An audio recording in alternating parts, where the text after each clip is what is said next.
una autopista de la información que llevará al progreso de los ciudadanos. Con esas palabras, el vicepresidente de Estados Unidos del gobierno de Bill Clinton definió en 1995 la expansión de Internet. Eran tiempos en los cuales arreciaba la idea del fin de las ideologías y el supuesto triunfo del capitalismo como sistema político que propagaba libertades y crecimiento económico. Casi 30 años después, ha quedado demostrado que aquella premisa de 1995 no era del todo cierta o por lo menos confiable. Con la expansión de Internet no hubo hiperdemocratización, pero sí hiperconcentración de información. Hoy 5 firmas, Google, Microsoft, Facebook, Apple y Amazon, acaparan más del 90% del tráfico virtual, cifras que ponen en cuestionamiento esa premisa que divulgar información enrumba hacia una mayor libertad ciudadana. ¿Cuáles y cómo operan estas cabezas visibles de este conglomerado tecnológico que controla, divulga y supervisa la información y que ofrece además a gobernantes y sectores de poder datos por votos en urnas? ¿Se puede llamar democratización a Internet que direcciona los mensajes según el público, discrimina y hasta censura? El imperio de la Big Data. Pongamos el punto en la I.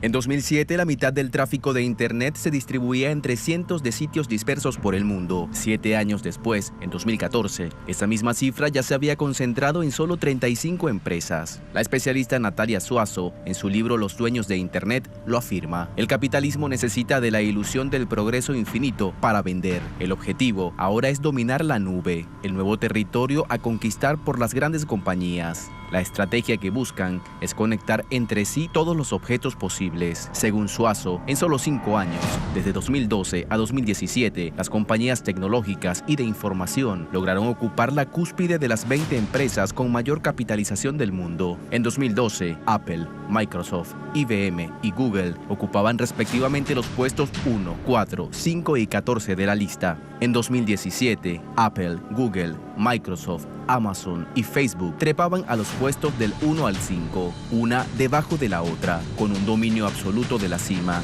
relegando a multinacionales como ExxonMobil, que pasó del puesto 2 de la lista al 7, Walmart, que antes era la sexta, pasó al 17, General Electric, Nestlé, Johnson & Johnson y Procter & Gamble. Actualmente, Amazon captura la mitad de cada dólar que los norteamericanos gastan en Internet y Google, junto con Facebook, se llevan el 85% de toda la inversión en publicidad digital.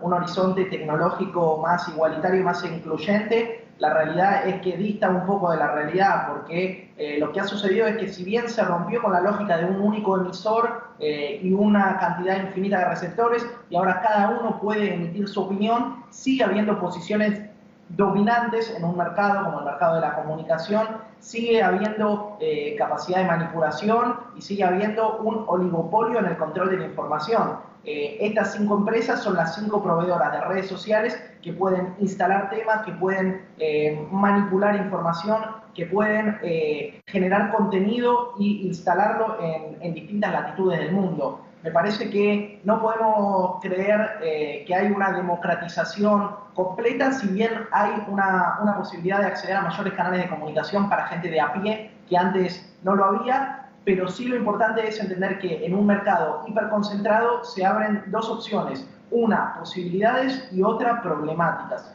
Y creo que lo importante es pensar cómo los gobiernos progresistas y los proyectos populares progresistas se dan un abordaje para ambas cosas. Sin ir más lejos, en 2016 en Bolivia se creó la Secretaría de Redes Sociales, que está orientada principalmente, la Dirección, de Redes Sociales, que está orientada principalmente a pensar este tipo de fenómenos y cuál es la legislación y cuáles son las políticas que se tiene que dar un Estado para legislar en esta materia. todo este poder tiene también una fuerte capacidad de fuego en la política.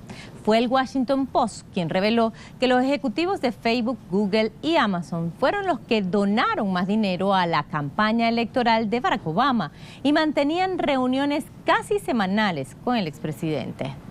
Según revela Google Transparency Project, entre el 2012 y 2013, la firma Google tuvo nada más y nada menos que 230 reuniones en la Casa Blanca. Que son empresas privadas también, si bien mucho del debate público se define en las redes sociales, terminan siendo empresas privadas que ponen sus reglas y condiciones. Un ejemplo de la vinculación entre los partidos conservadores y las empresas que se dedican a trabajar con Big Data y publicidad microsegmentada puede ser el caso del Brexit. En el caso del Brexit, quienes estaban por la opción del Leave, de dejar la Unión Europea, trabajaron mancomunadamente con muchas de las empresas de recopilación de datos. De hecho, uno de los procesos que se analizó en el Parlamento británico fue cómo interfirieron gran cantidad de usuarios de Internet, incluso usuarios falsos, para modificar las discusiones, las tendencias y los debates que se daban en Internet. Sin ir más lejos, también para ver estas vinculaciones entre no solamente Facebook y Google y Microsoft, sino entre empresas proveedoras de este servicio y gobiernos conservadores, Alejandro Nix, que era el CEO de Cambridge Analytica, declaró que durante 2015 también participó de una campaña anti-Cristina Kirchner en Argentina. Todo esto, todos estos productos que se desarrollan, lo que buscan son, por un lado, desalentar la participación política de potenciales votantes de los proyectos progresistas y, por el otro lado, infundir ideas de odio, sacar los demonios interiores, si se quiere, de la gente y potenciar sentimientos de rechazo hacia los proyectos progresistas. En general se desarrollan piezas visuales o audiovisuales que se relacionan con el perfil de cada uno de los usuarios. Por ejemplo, si un usuario es más aventurero, si un usuario es más proteccionista o si un usuario es más extrovertido. Según revela el libro Los Dueños de Internet, en 1985 el Windows 1.0 vendió 500.000 copias. 10 años después, Windows 95 vendió 40 millones. En el 2001, Windows XP vendió 210 millones de licencias. El Windows 10, la última versión, lleva vendidos más de 550.000 millones de dispositivos desde su lanzamiento en el 2015. El crecimiento de Microsoft fue tan desproporcionado que hasta la justicia de Estados Unidos concluyó en 1999 que la corporación tenía una posición de monopolio en el mercado de los sistemas operativos. Microsoft fue fundada en 1975 por Bill Gates y Paul Allen. Su sede está en Redmond, Washington. Su negocio se basó en el desarrollo, producción y licenciamiento del sistema operativo Windows y el paquete de programas Office, que usa el 90% de las computadoras del mundo. En este preciso momento, hay 400 millones de equipos en 192 países y 1.200 millones de personas usando el Office. Bill Gates logró que Windows sea el sistema operativo preponderante en Occidente y lo consiguió haciendo negocios con la educación pública que tanto ha denostado. Según la especialista Natalia Suazo, Gates vende soluciones tecnológicas a las escuelas públicas con el lema "Hay que cambiar la escuela". Mediante este programa, Microsoft se asegura una fidelización de los clientes para el futuro. Muchos de esos niños aprenden con una determinada tecnología, garantizando que la seguirán comprando el resto de su vida. Por ello, Microsoft ofrece sus paquetes de software con precios más bajos por alumno. Captarlos como consumidores les dará una renta de por vida. En el 2008, el Tribunal General de la Unión Europea sancionó a Microsoft por abuso de posición dominante con una multa nada más y nada menos que de 1.600 millones de euros. Y fue Edward Snowden quien en el 2013 demostró que esa firma colaboraba con agencias de inteligencia norteamericana en programas de espionaje global. Microsoft ha sabido explotar el paradigma que los gobiernos de derecha intentan imponer, que si los estados no sirven y que lo que importa es solo la capacidad emprendedora privada. El presidente argentino, Mauricio Macri, asiduamente tiene reuniones con su compatriota Diego Beckerman, titular de Microsoft en la región. Ups, mucho peligro.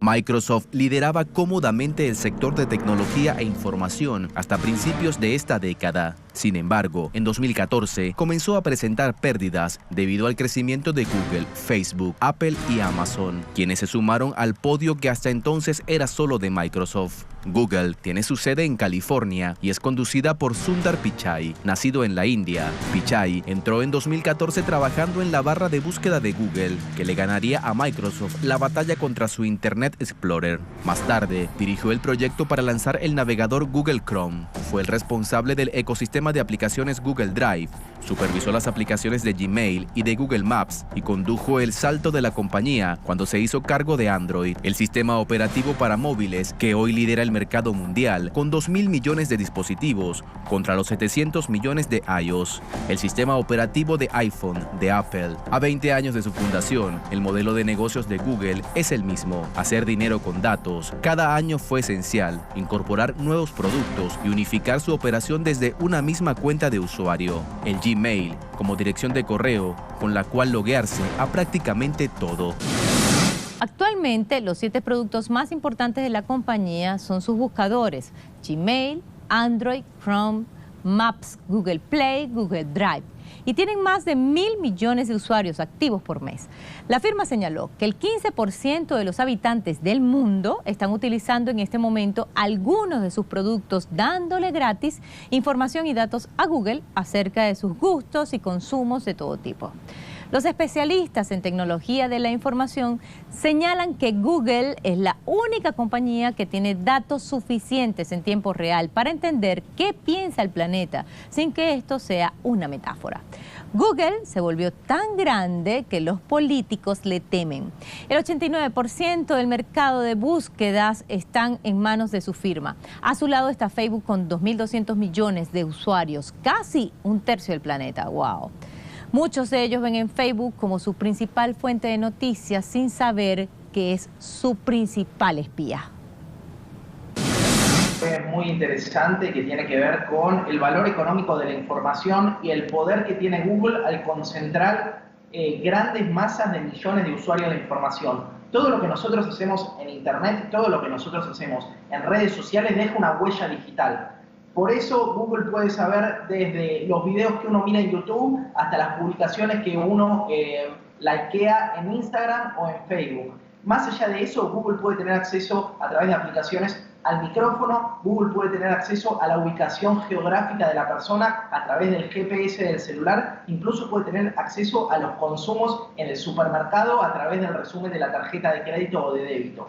Todo este cúmulo de información tiene un valor económico y político que muchas veces es invisibilizado. Y obviamente, como traías vos, las plataformas tienen un posicionamiento político. O sea, no podemos pensar que las empresas proveedoras de redes sociales son empresas neutrales o acríticas, sino que son unas cuasi editoriales de lo que sucede en su propia plataforma. Lo hemos visto en un montón de situaciones. Hemos visto la utilización que se da en campaña de estos casos. Sin ir más lejos, mencionaban el tema de Venezuela, mencionaban el tema de Nicaragua. ¿Qué pasa con los bloqueos de cuentas? ¿Qué pasa con los bloqueos de algunas piezas de Twitter o de algunas piezas de difusión? Que son puntos a tener en cuenta. De hecho, les traigo 2 datos más que pueden ser interesantes. Una que tiene que ver con la utilización de WhatsApp en campaña, que es lo que se está empezando a discutir, grupos anidados de WhatsApp que empiezan a filtrar fake news, y otra, la utilización en campaña de Internet que se viene en Bolivia, que es uno de los países que tiene una brecha digital más pronunciada en el continente, pero que sin embargo está empezando a haber una contienda muy importante por la utilización de las redes sociales y por quién se impone en el debate en las redes sociales. Pues me parece que es un punto que hay que tener en cuenta, que hay que tenerlo en cuenta incluso al momento de pensar la capacidad de instalar temas en el debate público, de pensar la capacidad que tienen estas plataformas de llegar directamente a grandes masas de población con un mensaje identificado exactamente para determinados perfiles psicológicos. Y me parece que todo esto nos lleva a repensar qué estrategia se plantea el campo progresista para utilizar las potencialidades que da hoy en día las redes sociales, pero también para matizar riesgos, para amortizar el efecto de algunas campañas de desinformación que muchas veces circulan por medio de redes sociales o de WhatsApp. Último punto, ahí aparece un debate muy interesante que tiene que ver con si se puede controlar o no las fake news. O sea, ¿el Estado tiene la potestad de controlar y sancionar a aquellos que difunden noticias falsas por redes sociales o por Internet? Bueno, la respuesta es polémica, y si la respuesta fuese sí, yo creo que de hecho muchos de los grandes medios también deberían ser sancionados porque son promotores, propulsores y difundidores de grandes cantidades de noticias falsas también. Entonces, las fake news no son solamente un fenómeno de Internet, pero sí empiezan a ser mucho más peligrosas con empresas que tienen acceso a gigantescos volúmenes de datos. Facebook es el tercer sitio y la primera red social más visitada del planeta. En la mayoría de las naciones del globo es el sitio número 1 de visitas. En el resto del mapa domina Google, excepto en China, donde lo hace Baidu, en Rusia, donde lo hace Yandex, y en Japón, donde aún reina Yahoo. Otras de sus propiedades son WhatsApp, con 1.300 millones de usuarios, e Instagram, con 700 millones, y en franco crecimiento. Todo esto suma casi 4.300 millones de interacciones, siendo la publicidad el 65% de los ingresos de Facebook, según detalla la investigadora Natalia Suazo. Con ese poder, Facebook recibió la acusación más grande de su historia, con el triunfo de Donald Trump en 2016. Fue acusada de multiplicar las noticias falsas y aumentar la polarización de la sociedad estadounidense. Hasta ahora, nadie le ha pedido a Mark Zuckerberg, el fundador de la compañía, que explique cómo funciona su algoritmo, o sea, el corazón del sistema que hace que veamos una cosa y no otra, ni se ha concienciado masivamente a la población de tener cuidado de qué información ofrece a los grandes conglomerados que gestionan Big Data como Facebook. El evento con el que saltan a la luz la utilización de grandes volúmenes de datos mezclados con perfiles psicológicos y publicidad segmentada para llegar a determinados estratos de la población tiene que ver con la campaña de Donald Trump en 2016. Cuando Alexander Nix, que es el CEO de una empresa que se llama Cambridge Analytica, empieza a reconocer que utilizaron Big Data, grandes volúmenes de datos que se recopilaban a través de una aplicación de Facebook que se llamaba My Personality, en donde las personas voluntariamente cedían el acceso a sus likes, a sus compartidos y a sus publicaciones para que la aplicación supuestamente desarrollara un test de personalidad. ¿Qué pasaba? Que además de eso, lo que sucedía era que también la persona que aceptaba términos y condiciones le brindaba la capacidad de acceder a los datos de sus amigos. En ese momento los likes y mucha de la información de Facebook era pública. ¿Qué pasó? Que Cambridge Analytica pudo desarrollar una base de datos de 50 millones de personas en Estados Unidos. Y lo que hicieron con esta información fue empezar a trazar perfiles psicológicos orientados a desarrollar algunos productos audiovisuales para impactar en campaña. ¿Qué hacían? Cruzaban los 50 millones de datos de perfiles que tenían en Internet con un test que se llamaba Test Ocean. Este test lo que permitía es, en base a 5 variables, determinar ciertos rasgos de personalidad y construir algunas matrices de personalidad. ¿Qué fue lo que sucedió? Que a partir de estas matrices y con la publicidad microsegmentada que te permite Facebook, con una segmentación geográfica bastante precisa, lo que hicieron fue intervenir de manera sucia en campaña. ¿Por qué decimos sucia? Porque no se hacía publicidad en favor del candidato Donald Trump. Uno de los objetivos, por ejemplo, era lograr que la comunidad afroamericana más tendiente a votar a los demócratas no se acercara a las urnas, o que aquellos demócratas que estaban decepcionados con la candidatura de Hillary Clinton tampoco se acercasen. Este es el primer hecho que sale a la luz de la utilización de redes sociales y Big Data en campañas políticas, pero no es el último. De hecho, hace menos de un mes el Parlamento británico sacó un informe en el que condena a Facebook diciendo que es un gángster digital. ¿Por qué se refiere a esto? Porque el Parlamento británico juzga que Facebook viola conscientemente las leyes que tienen que ver con la privacidad de datos de los distintos países y a su vez denuncia que Facebook no tiene un código de ética y que a través de la información que recolecta de sus aplicaciones y de sus servicios vende esta información y comercia con los datos de miles de millones de usuarios. Esto es muy interesante, sobre todo si lo empezamos a ver cómo funciona en América Latina y empezamos a pensar en las futuras campañas presidenciales, cómo se empiezan a usar estos grandes volúmenes de datos y esta microsegmentación que permite llegar directamente al celular o a la computadora de cualquiera de los potenciales votantes. Mucho tiempo Facebook se lavó las manos tratando de deslindarse de este tipo de práctica. Lo cierto es que los distintos informes de las organizaciones internacionales dicen que Facebook y la directiva de Facebook conocía el funcionamiento de estos sistemas previamente a los procesos electorales, previamente a que se desataran los escándalos por utilización de datos. La Big Data es la vigilancia de tu vida. Perdón, quise decir la recopilación de tus datos. Pero no es nada inocente o como me estás escuchando. Realmente es escudriñar el alma de cada persona. Sus sentimientos, emociones, cómo piensan, cómo actúan, sus necesidades, para luego dirigirles mensajes. Espionaje light a gran escala. Pero al caer la información dada de manera espontánea en manos perversas, todo puede resultar fatal. Así, Donald Trump llegó a la presidencia. Y vaya qué fatalidad. La empresa Cambridge Analytica recopiló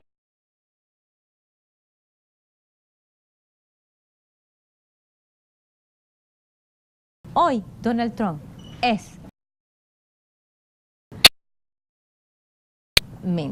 Utilizamos Facebook para recopilar los perfiles de millones de personas y construir modelos para sacar partido a lo que sabíamos de ellos y apelar a sus demonios internos. Ese era el fundamento sobre el que se construyó toda la empresa Cambridge Analytica, afirmó uno de sus consultores de datos, Christopher Wylie, quien reveló el escándalo más grande en los últimos años sobre el robo de datos. En este momento que estoy hablando con ustedes, millones y millones de personas están dando sus datos y siguen filtrándose para moldear el mundo y la sociedad que las grandes empresas quieren, facilitado además por las redes sociales. No en balde, Julian Assange, fundador del portal Wikileaks, aseguró que esta sería la última generación libre que sus datos sean cooptados desde su propio nacimiento por estas grandes corporaciones de la información. Ustedes, nosotros, estamos espiados. Sonríe, estás espiado. Pusimos el punto en la I.